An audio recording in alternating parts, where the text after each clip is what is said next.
"Ma'am, step aside now," the officer said, his voice cutting clean through the constant hum of rolling suitcases and overhead announcements.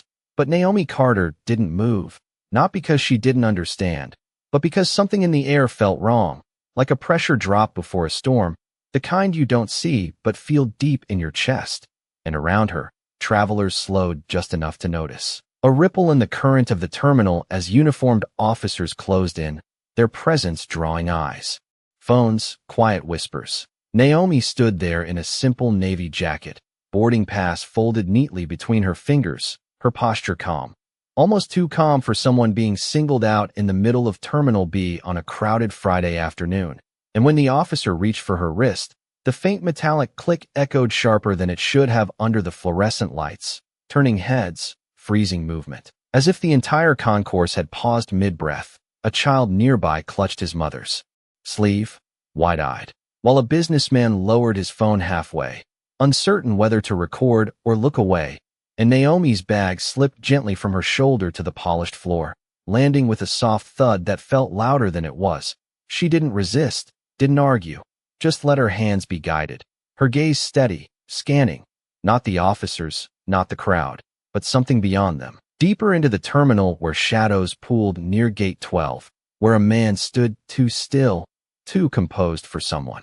Watching a scene like this unfold, "You're making a mistake," she said quietly, not loud enough for the crowd, just enough for the officer holding her to hear, her voice even, controlled, carrying no fear, only certainty, and that was what made him hesitate for half a second before tightening his grip again, dismissing it as routine. The overhead speaker crackled with a boarding call no one seemed to hear anymore. The smell of coffee and jet fuel hanging in the conditioned air, and Naomi inhaled slowly, once, like she was measuring time instead of losing it, her eyes flicking back to that same figure near the gate, who hadn't moved, not an inch, just watching, waiting, and in that fleeting glance, something unspoken passed between them, something the cameras didn't catch and the crowd couldn't understand, because to everyone else, this was simple, a woman detained, a situation under control, but Naomi's stillness wasn't surrender, it was calculation, and as the officers began guiding her toward the security office, the rhythm of footsteps echoing against the tile, the tension didn't fade, it tightened, like a wire pulled too far, because somewhere behind the spectacle, behind the uniforms and assumptions, the real story hadn't even begun to reveal itself yet. The hallway behind the security door felt different from the terminal, quieter but heavier, like the noise had been replaced by something thicker, something that pressed against the walls and settled into the air, and Naomi Carter noticed it immediately as the officers guided her forward, their footsteps slower now, less certain than before, even if they did not say it out loud. Fluorescent lights buzzed faintly overhead, casting a pale glow across the polished floor, and somewhere in the distance a printer hummed, steady and indifferent, like the building itself had no stake in what was happening. But Naomi did not look at any of it. Her eyes remained forward, calm, observant, taking in every reflection, every corner, every shadow that might move when no one was watching. Officer Brooks walked slightly ahead now, his posture still rigid, but his jaw tightened just enough to betray something shifting beneath the surface, because Naomi had not reacted the way people usually did. No raised voice, no frantic explanation, no visible panic, just that quiet certainty that lingered in her tone, the kind that made routine feel suddenly uncertain. "You can explain everything inside," he said without turning back, his voice firm but no longer sharp, and Naomi followed without resistance, her hands still secured, her breathing steady, measured, like she was counting something no one else could hear. As they passed a narrow window that overlooked the terminal, she caught a glimpse of movement outside, the crowd still gathered, phones raised, faces pressed with curiosity, but her attention moved past them. Searching, and there he was again, the same man near Gate 12, still in place, still watching, his posture unchanged, his presence too controlled to be accidental, and for a fraction of a second, Naomi slowed, just barely, enough for her eyes to align with his through the glass, and something unspoken passed again, something sharper this time, more urgent, like a signal acknowledged but not acted on. "Keep moving," another officer said, guiding her forward, unaware of the exchange, unaware of the tension threading quietly through the space. Inside the small office, the air felt cooler, the kind of artificial chill that made time stretch, and a metal table sat at the center, clean, empty, waiting, as if it had seen countless moments like this before, but none quite like this one. Naomi was seated, the chair scraping softly against the floor, and the officers stepped back just enough to create distance, yet not enough to release control, their radios crackling faintly with distant updates that seemed unrelated but somehow connected in a way they could not yet see. Brooks finally turned to face her fully, studying her now, really studying her for the first time, as if trying to reconcile the calm woman in front of him with the situation he believed he understood, and for a moment, the room held its breath, suspended between assumption and realization. Naomi lifted her gaze to meet his, steady, unshaken, and spoke again, quieter this time but heavier. If you delay this any longer, you will not be stopping what you think you are stopping. And there it was again, that certainty, not defensive, not emotional, just precise, like someone who already knew how this would unfold. Outside, beyond the walls, the rhythm of the terminal shifted, footsteps quickening, voices tightening, something moving through the space with purpose, unseen but undeniable, and inside the room, the silence deepened. Because for the first time, doubt had entered, not loud, not obvious, but enough to change everything that came next. The silence in the room did not break all at once.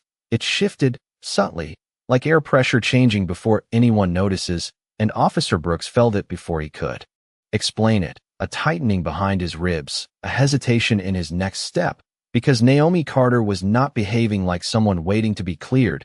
She was waiting for something else entirely. The radio on his shoulder crackled again, louder this time, a voice cutting through with clipped urgency that did not match routine protocol. All units stand by for incoming federal clearance. And the words hung there, unfinished, unexplained, causing the second officer by the door to glance up. Confusion flickering across his face before he quickly masked it. But it was enough to break the illusion that everything was under control. Naomi did not react outwardly, but her eyes shifted slightly, not toward the officers, but toward the door, measuring distance, timing, something internal aligning with what she had already anticipated, and Brooks noticed that too. The way she seemed to listen past the noise, past the room, as if she could hear the structure of events forming, before anyone else could see them. "Who are you expecting?" he asked, the question slipping out before he could stop it, and Naomi met his gaze again, steady, composed. "Not who. Officer." "What?" she said quietly, and the distinction landed heavier than he expected, because it was not an answer meant to comfort. It was a warning he did not yet understand. Outside the office, footsteps began to echo with a different rhythm, faster, more coordinated, not the casual movement of travelers, but something deliberate, organized. And through the narrow window, shadows crossed the hallway in quick succession, dark suits, straight lines, purpose in every step, and the hum of the building seemed to shift around them, as if the airport itself was adjusting to a new presence. Inside, the second officer reached for his radio, pressing it closer, listening harder now, his posture no longer relaxed. And Brooks felt his certainty begin to thin, not collapse, but stretch, like something he had relied on was no longer holding the same weight. Naomi sat still, hands resting where they had been placed, her breathing unchanged, but there was a new focus in her gaze, sharper now, directed not at the officers but at the unfolding moment beyond them. And in that stillness, there was control, not of the room, but of herself, the kind of control that comes from knowing exactly where you stand in a situation others have yet to comprehend. The radio crackled again, clearer this time, the voice unmistakable, authoritative. "This is Federal Command. Maintain position and do not proceed further." And that was the moment Brooks realized something had shifted beyond his authority, beyond the scope of what he thought he was handling, because routine did not sound like that. Routine did not arrive with that level of precision, that level of urgency. Naomi's eyes flicked once more toward the door, and for the briefest second, there was something there, not relief, not fear, but confirmation, as if a timeline had just aligned exactly as expected. And outside, the footsteps stopped right at the threshold, A pause, measured, intentional, before whatever came next would step inside and change the meaning of everything that had already happened. The door did not burst open. It moved with controlled precision, swinging inward just enough to reveal a line of dark suits framed by the sterile hallway light. And the shift in the room was immediate, not loud, not chaotic, but absolute, like gravity had subtly changed direction. Officer Brooks straightened instinctively, his posture tightening as two federal agents stepped inside, their presence measured, their eyes scanning once, quickly, taking in the room, the positions, the details, and then settling on Naomi Carter without hesitation, as if she had been the fixed point in this entire unfolding moment. No one spoke at first, the silence stretching thin, charged, and in that space, Naomi remained exactly as she had been, seated, composed, her hands still secured, but her focus now sharpened, anchored to what she had been waiting for. One of the agents lifted a small credential wallet, not toward Naomi, but toward the officers, the motion calm yet decisive. Federal jurisdiction. Now, he said, his voice even, leaving no room for interpretation, and Brooks felt the words land heavier than any command he had heard that day, because they did not raise volume, they lowered it, narrowing the space for argument to nothing. The second officer by the door stepped back slightly, uncertainty flickering again, more visible this time, and the radio on his shoulder went quiet, as if even the noise had chosen a side. Brooks looked from the badge to Naomi, then back again, his certainty unraveling thread by thread, because the situation no longer aligned with what he had believed it to be. And yet, Naomi had not changed at all. She had not shifted, had not reacted, as if this had always been the direction things were moving. "We need clarification," Brooks said, the firmness still present but thinner now, stretched across doubt, and the agent closest to him met his gaze without tension. "You will have it, but not from here," he replied, his tone carrying the kind of authority that did not need reinforcement. Naomi lifted her eyes slightly, not toward the agents, but past them, toward the hallway beyond, and for the first time, there was a faint change in her expression, not relief, not emotion, but readiness, as if a countdown had just reached its final seconds. Outside the room, more footsteps aligned, synchronized, the quiet coordination of something larger taking shape, and through the narrow opening of the door, a figure moved into view, slower than the others, deliberate, commanding attention without effort, and though he had not yet stepped inside, the presence was unmistakable, causing both officers to shift their stance. Instinctively, the air in the room tightened again, but this time it was different, not uncertainty, but recognition of something beyond their level. And Naomi's gaze followed that movement with quiet precision, her posture unchanged, her breathing steady. But the moment had shifted fully now, no longer about suspicion, no longer about control, but about revelation that had been building from the start. Brooks swallowed subtly, his grip loosening just enough to register, as if his body understood before his mind could catch up, and the agent nearest the door stepped aside without being told, creating a clear path into the room, a silent acknowledgement that whatever came next would redefine everything that had just happened. And Naomi Carter, still seated, still composed, watched it unfold exactly as she had expected. The man at the doorway did not raise his voice, did not rush, and yet the entire room shifted around him as if pulled into his gravity, his presence quiet but undeniable, the kind that did not need introduction to command attention. And as he stepped fully inside, the agent straightened almost imperceptibly, creating space without being told, a silent recognition of rank that spoke louder than any announcement. Officer Brooks felt it immediately, the difference in the air, the weight of someone who operated far above the situation he thought he was managing, and for the first time, he did not know where to stand, his posture caught between authority and uncertainty. The man's gaze moved across the room once, taking in the officers, the agents, the arrangement, and then it settled on Naomi Carter, and in that single moment, something unmistakable happened, not dramatic, not loud, but final. Because the look was not one of suspicion, it was recognition. Naomi met his eyes. Without hesitation, her calm unchanged, as if this exact moment had already existed in her mind long before it arrived.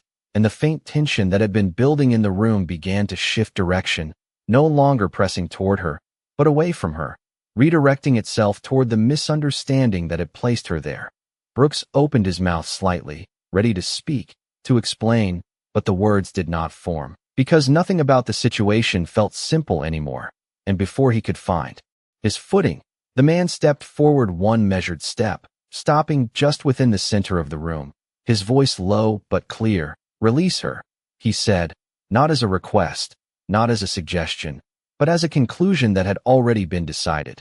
The words landed cleanly, cutting through the remaining doubt, and for a second, no one moved, not out of defiance, but because the shift had been too sudden, too complete. And Brooks felt his hand loosen without conscious thought, his grip no longer anchored by certainty. The second officer looked at him, waiting for confirmation, but there was none to give, because the authority in the room had changed hands without needing permission. Naomi remained still, her posture steady, but there was a subtle release in her shoulders, not relief, but alignment, as if the final piece of a larger structure had just locked into place. The agent closest to her stepped forward, not hurried, not aggressive, simply present. And the metallic tension that had defined the moment began to dissolve as the situation redefined itself in real time. Outside the room, the movement in the hallway continued, controlled, purposeful, as if multiple threads were converging at once, unseen but coordinated. And Naomi's eyes flicked once more toward the doorway, just long enough to confirm what she already knew, that the man near Gate 12 had not been a coincidence, that everything had been moving toward this point with quiet precision. Brooks took a small step back, not instructed, but compelled by the realization that he had been operating on incomplete information, and now, standing in front of something far larger than his initial judgment, he could feel the weight of that miscalculation settle in, not as fear, but as clarity. The room, once tight with assumption, now held a different kind of silence, one that came after understanding begins to take shape, and Naomi Carter, still seated, still composed, was no longer the subject of the situation, but the center of it, as the truth that had been building quietly from the beginning, prepared to reveal itself fully. For a brief moment, everything slowed, not visibly, but in the way sound seemed to dull and movement lost urgency, as if the room itself had stepped back to let something more important take center stage. And Naomi Carter felt it before anyone else spoke. The shift from tension to stillness, from resistance to recognition, like a held breath finally being released. The agent at her side reached forward with careful precision, unlocking the restraint without ceremony. The faint metallic click no longer sharp but quiet, almost respectful, and Naomi brought her hands back slowly, not rushing, not reacting, simply restoring what had been temporarily taken, her composure, unchanged as if the interruption had never altered her course. Officer Brooks watched it happen, his shoulders no longer squared with certainty but weighed down by realization, his earlier confidence dissolving into something quieter, something more reflective, because the woman he had assessed in seconds now stood at the center of something he had not even seen coming.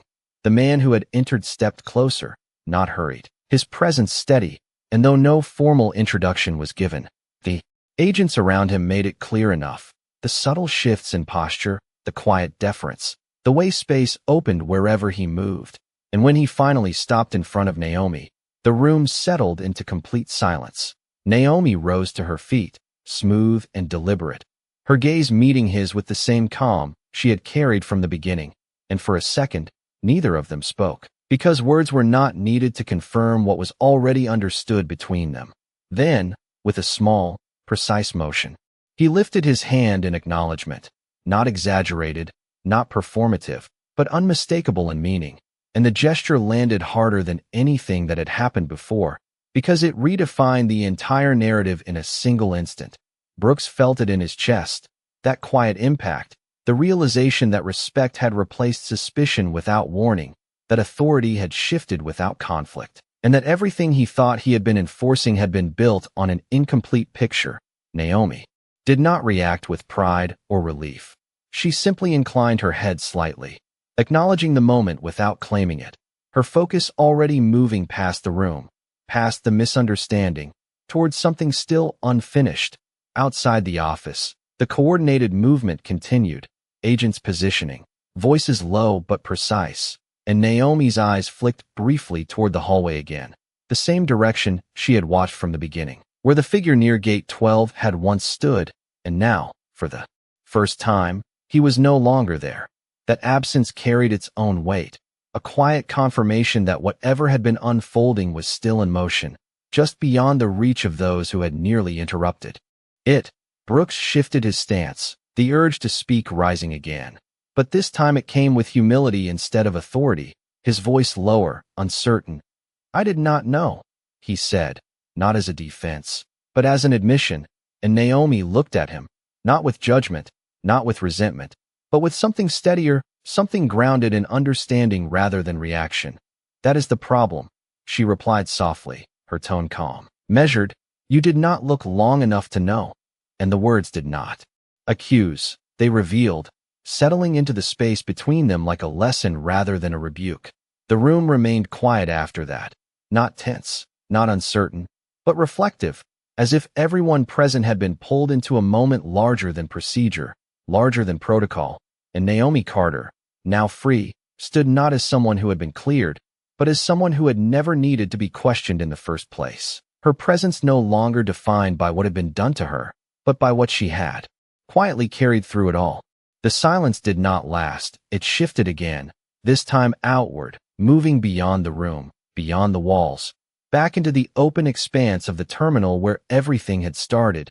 And Naomi Carter stepped forward without hesitation, her movement smooth, purposeful, as if the interruption had only been a brief detour in a much larger path. The agents around her adjusted instantly, forming a subtle perimeter not to confine her, but to clear the way, and the man who had entered earlier remained just behind her now, not leading, not directing, but present, allowing her to move first, a quiet acknowledgement of where the true center of this moment stood. As the door opened, the noise of the airport returned in layers, distant announcements, rolling luggage, scattered conversations, but they all seemed to dim as attention turned once more toward her. The same crowd still lingering, the same phones raised, but now the energy had changed. Curiosity replaced by confusion, then by something closer to realization. Naomi's eyes moved quickly across the space, not lingering on the crowd, not reacting to the attention, but searching, scanning with renewed focus, because the absence she had noticed earlier mattered more than anything that had just happened inside the room.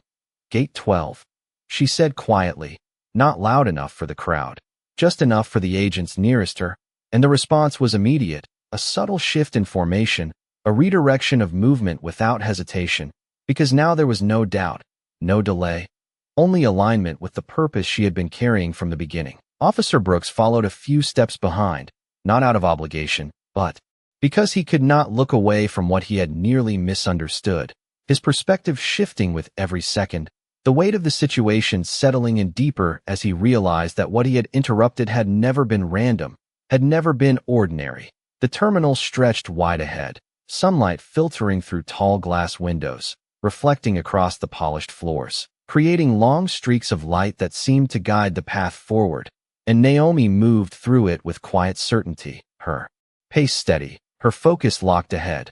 Near Gate 12, the space felt different again, not empty, but recently disturbed, like something had just moved through and left only subtle traces behind. A suitcase slightly out of place, a chair angled differently, small details that most would miss. But Naomi did not, her eyes narrowing just slightly as she took it in.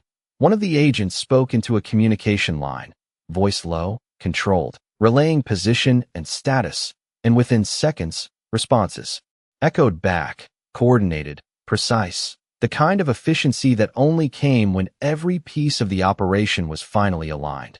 Naomi stopped just short of the gate entrance, her gaze settling on the space where the man had stood earlier, and for a moment, the entire movement paused again, not from uncertainty, but from calculation, because this was no longer about what had already happened. It was about what came next. Brooks slowed behind her, his earlier authority replaced entirely by observation, his understanding still catching up to the reality unfolding in front of him. And in that moment, he saw it clearly. Naomi Carter had never been reacting, She had been leading, even when restrained, even when surrounded. Her control had never left her. Naomi exhaled slowly, once, her eyes lifting slightly as if tracing a path invisible to everyone else. And then she spoke again, calm, precise. "He is still here." And the words did not carry doubt. They carried direction, setting everything in motion once more as the next phase began to unfold. The movement did not scatter into chaos. It tightened into precision, like a net drawing closed around something that could no longer slip through unnoticed. And Naomi Carter stepped forward into that narrowing space with calm authority, her eyes tracking patterns others were only beginning to see. The subtle shift of a shoulder, the hesitation in a stride, the way one traveler held his carry-on just a second too close to his body as he moved past the gate. The agents adjusted instantly, spreading without drawing attention, their positions blending into the flow of the terminal. And to anyone watching from a distance, it still looked ordinary, just another busy departure gate. But beneath that surface, everything had changed. Naomi slowed her pace, not stopping, just enough to let the moment align. Her gaze fixed now on a man moving toward the far corridor, his steps steady but slightly too measured, as if he was aware without wanting to appear aware, and that small contradiction was enough for Naomi to confirm what she had sensed from the beginning. "There," she said quietly, her voice barely above the ambient noise, but the agents heard it, every syllable carrying direction, and within seconds, their formation shifted again, subtle arcs forming around the path ahead, not blocking, not confronting, but guiding the flow in a way that left fewer and fewer exits available. Officer Brooks stood several feet behind, watching it unfold with a clarity he had not possessed before, his earlier certainty replaced entirely by something deeper, a recognition that what he had mistaken for suspicion had actually been awareness, that what he had interrupted had been a sequence already in motion long before he stepped into it. Naomi continued forward, her posture unchanged, her breathing steady, and as the distance closed, the man ahead slowed almost imperceptibly, just enough to reveal that he felt it now, the shift in the space around him, the quiet pressure of attention that had narrowed to a single point. No one raised a voice, no sudden movements broke the rhythm, only a quiet convergence as the agents moved into place, their presence no longer hidden but not aggressive, simply undeniable. And Naomi stopped a few feet away, her eyes meeting his for the first time up close, the same calm certainty in her expression, unchanged from the moment she had first noticed him. For a brief second, the noise of the terminal seemed to fall away again, not because it stopped, but because it no longer mattered. And in that silence, understanding passed between them, not spoken, not explained, but complete. Behind Naomi, the man who had entered earlier stepped closer, his presence reinforcing what had already been set into motion. And the agents held their positions, steady, controlled, waiting for the final confirmation that would bring the entire sequence to its conclusion. Naomi did not step back, did not hesitate, her voice low, measured. "It is over," she said, not as a threat, not as a command, but as a statement of fact. And in that moment, the tension that had stretched across the entire terminal finally began to release, not with force, but with inevitability. As the operation she had carried quietly from the beginning reached the point where it could no longer be unseen, no longer be misunderstood, and everything that had nearly gone wrong was now aligned exactly as it was meant to be. The moment did not explode. It settled, like a storm that had already passed, leaving only clarity behind. And the man standing in front of Naomi Carter did not run, did not argue, did not resist the quiet certainty that had closed in around him, because everything about the space had shifted beyond escape, beyond confusion, into something final and understood. The agents stepped forward with calm precision, their movements controlled, measured, not forceful but absolute, and within seconds, the tension that had stretched across the terminal dissolved into quiet coordination as the situation resolved itself without spectacle. Travelers nearby began to move again, slowly at first, their voices returning in low murmurs, unsure of what they had just witnessed, only aware that something important had happened in front of them without fully understanding it. Naomi remained where she stood for a moment longer, her posture steady, her gaze following the last traces of the operation as it completed, confirming what she already knew, that the thread she had been tracking had finally reached its end. Behind her, Officer Brooks stopped a few steps back, his earlier authority replaced by stillness, his eyes fixed on Naomi not with suspicion, but with recognition, the weight of the day settling in fully now as he understood how close he had come to disrupting something far beyond his scope.